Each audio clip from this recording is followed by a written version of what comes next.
Hello, I'm Michael. I'm Sally, and this is Wrestle MSX.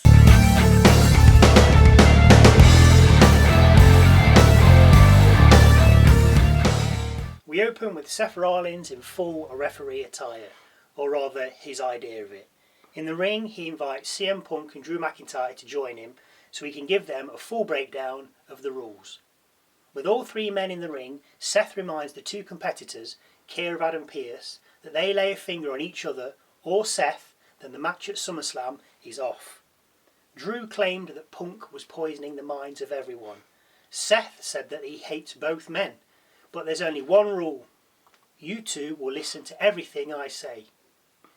I'll count to 3 when I want, you'll tap out when I say you can tap out, and a disqualification is down to my discretion. So basically no rules going on here. Yeah. Punk then told Seth he doesn't want any help, presumably from him. Drew then said to Punk, I won't stop until your heart stops. It's a bit harsh, that, isn't it? It's just a wrestling match, Drew. With Punk replying, I got heart, I got the fans chanting my name. What do you got? McIntyre then showed Punk what he had, his bracelet. Punk got in Drew's face, but ultimately knew he couldn't do a thing about it. The Judgement Day clubhouse has been ransacked. Rhea Ripley blames Liv Morgan. I blame Liv Morgan as well. Do you? Yeah, I do. Fair. Now to the ring with Otis and Tozawa accompanied by Maxine Dupree against the Creed brothers, who are led down by Chad Gable. Before the match, though, we go back to the Judgement Day den, where Damian Priest also blames Liv. They then decide they need to deal with Sami Zayn and Jey Uso. Carlito goes off to find Adam Pearce to organise a match for him to take on Sami Zayn. Back to the ring, and aside from Otis hitting the caterpillar/worm on Julius and the brothers hitting a double team back suplex on Otis from the second rope, there's not much to see here. After the double team move though, Julius covers Otis for the win. Now this match wasn't for the match, it was for the payoff that's about to unfold. Now after the bell had rang to end the bout, Gable entered the ring and placed Otis in the ankle lock. Maxine Dupree took exception to this and jumped on Gable's back, forcing him to break the hold. Gable turned around and got slapped by Dupree. Dupree then backed up into the corner as Gable strode towards her, but Dupree wasn't done for. She put her fists up ready to fight. But then the inevitable happened. The lights cut, the mist started and the piano began. Then from the entranceway, Huskus, Mercy and Ramblin' Rabbit appeared. They headed down the rampway and got on the ring apron. The brothers and Gable standing their ground in the ring. The Wyatt Sicks then removed their masks and finally we get to see them. Joe Gacy, Eric Rowan and Dexter Loomis. Chad now thinks twice, does a U-turn and heads out the ring, but he doesn't get far as Sister Abigail leaps from the top rope, landing on Gable. Gable rolls out the ring. The Creed brothers turn around to see what's going on, and as they do, the Wyatt Sicks enter the ring and attack the brothers. After being dropped by the Sicks, the Creeds roll out the ring. The Wyatts then watch Gable walking back up the rampway, but the lights drop again and Uncle Howdy appears at the entrance. Gable makes a sharp right and goes to the side of the stage as Uncle Howdy just laughs. Back from the break, and we find out that Carlito has organised a match for Dominik Mysterio to take on Sami Zayn by mistake. So Rhea Ripley tells Carlito to deal with Jey Uso instead. In the ring now, and it's Sheamus against Bronson Reed. After Sheamus sends Reed over the top rope to the outside, he follows it up with the clothesline from the top turnbuckle, but Reed then dumps Sheamus over the announcer's table. Back from the break, and Sheamus cleans Reed's clock with a big knee to his jaw and gets a 2 count. A Death Valley driver gets Reed a 2 count, but then Sheamus hits White Noise from the middle rope after Reed had climbed the turnbuckle, presumably to hit a tsunami. This huge White Noise only got Sheamus a 2 count though. Reed then gets his foot stuck over the bottom rope, with the referee helping him release it. Sheamus is in the corner waiting to deliver a brogue kick, but while he's waiting he gets hit with a shillelagh by Pete Dunne, who then hides. Reed, now freed from the rope, sees Sheamus is out of it, and so hits him with a tsunami, and then covers him for the 3 count. We then see Damian Priest accepting his street trash moniker from Gunther, and is willing to die for everything that he has. Are you? He asks Gunther. Jey Uso up next, and he's facing Carlito. But just before that match, we see Bron Breakker saying he didn't take Sami seriously in the title match at Money in the Bank. And while Sami's been doing his stand-up show, he's been in the gym training harder. It's a back and forth match between Carlito and Jey until Carlito plants Jey with a spine buster.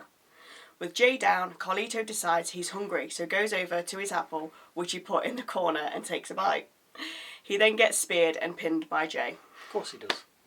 Backstage, Jackie Redmond asks Zelina Vega how her arm is. Vega goes on to run down Shayna Baszler, Zoe Stark and Sonya Deville. Unfortunately for Vega, they turn up, corner her and then commence to beat her down, further damaging her arm. We then find out that The Miz is hosting SummerSlam. Xavier Woods is up next with his match against Karrion Kross. Kross coming down to the ring with a final testament. Before the match, Kross asks Woods to join his gang, and then goes on to say that Kingston should have retired when he lost the belt in 6 seconds. This enraged Woods, who then went on to attack Kross, which began the match. Woods started well, but Kross took control, even trash-talking Woods during the bout. Woods then took time out to do some damage to AOP, who were outside the ring. Xavier then climbed to the top rope, but missed his elbow drop on Kross, who rolled out the way. Kross then hit the final prayer on Woods and covered him for the win. Now for me, I just find this boring. Yeah, I don't really Not know the what's match. going on there. Yeah, it's like come and join us, and so he joins them, and then what? And they don't do anything anyway. It's just these two. Yeah. Boring. Anyway. Jackie Redmond is backstage with Sami Zayn. Zayn said he's focused on his title match with Bron Breakker and he's not going to try and teach him to respect him. He's just going to beat his ass. We then see Liv Morgan crying over Dirty Dom and burning pictures of him and his merch in a fire. I think it's safe to say that is over. Mommy, you never know. Well, no, done. Next up, Sami Zayn versus Dominik Mysterio. The match starts as a wrestling match. No hitting or kicking, actual hold, grapples and counter grapples. That soon goes out the window though when Sami Zayn hits Dom with a springboard moonsault to the outside. Back from the break and we have Dom in control with a tornado DDT getting him a 2 count. Dom then reverses a blue thunder bomb and hits the Three Amigos. Zayn then hits Mysterio with an exploder as Mysterio is running at Zayn in the corner. Zayn then lines up the haluva kick but gets distracted by McDonough and Carlito heading down the rampway. Dominik takes advantage, rolling Sami up but only gets a 2 count as Zayn kicks out. Zayn then levels Dom with a clothesline before performing a blue thunder bomb. Zayn then goes for the cover, but as the ref gets to 2, JD and Carlito enter the ring and break up the pin. The match gets thrown out as JD and Carlito continue to beat up Zayn. Jey Uso then runs out to make the save, tossing JD, Carlito and Mysterio out the ring, before diving over the top rope, taking them and himself out. As Sami looks on, he doesn't see Bron Breakker enter the ring and then attack him. Bron then runs the ropes and is about to spear Sami, but Sami gets his boot up and knocks Bron to the mat. Sami then hits Breakker with an exploder and then readies a haluva kick, but Bron has this scouted and rolls out the ring to escape. I think this is heating up quite nicely. It is now. I am looking forward to the match. Yeah, I am. We now have another video from the Wyatt Sicks. It's Mercy, and after saying something about drowning, Uncle Howdy then asks, what should they do when the buzzards start to circle? Run, comes the reply. We then see Chad Gable telling Adam Pearce that he knows who the other Wyatt Sicks are. The man's a genius. Joe Gacy, Eric Rowan and Dexter Lumis, and that he wants a match with them next week on Raw. Obviously he'll have the Creed brothers with him in a 6-man tag. Pearce says, well, I know who they are. They have contracts with the WWE. Pearce agrees, and so the Wyatt Sicks will make their in-ring wrestling debut next week. See, now, I said this would be a match at SummerSlam. Yes, we was hoping for that. It'd be a squash match anyway. Oh, because yeah. there's no way, what's the point in bringing them in and then, Chad Gable and the brothers have won? It'd be longer for them to get to the ring. So it wouldn't take long just to squeeze this match in. Yeah. But obviously it's next week on Raw, but I was close. But also the other thing is, because Adam Pearce has just nonchalantly says, oh yeah, they're on the WWE books, they've got contracts. Kind of takes away from the mystery, doesn't it? Adam Pearce didn't have to say that. No. He could have just been like, okay, I'll try and get you a match, I'll speak to Uncle Howdy. But he's just gone, yeah, I got contracts with them. Yeah, come and, yeah, of course you can, I know who they are. Kind of kills the mystique for me, but there we go. 6 women tag next as Lyra Valkyria, Kaden Carter and Katana Chance take on Shayna Baszler, Zoe Stark and Sonya Deville. Lara gets punished in the heel's corner, but finally manages to get away and tag in Carter, who has no problem in handling Baszler, who was tagged in by Deville. Then it gets a little bit messy and busy with multiple tags made quickly, double teams reversed and countered. And then there's a few more super quick tags which I was struggling to follow and people were in and out. And anyway, all 6 women were in and out of the ring, but it ended up with Zoe Stark hitting the Z360 on chance and pinning her for the win.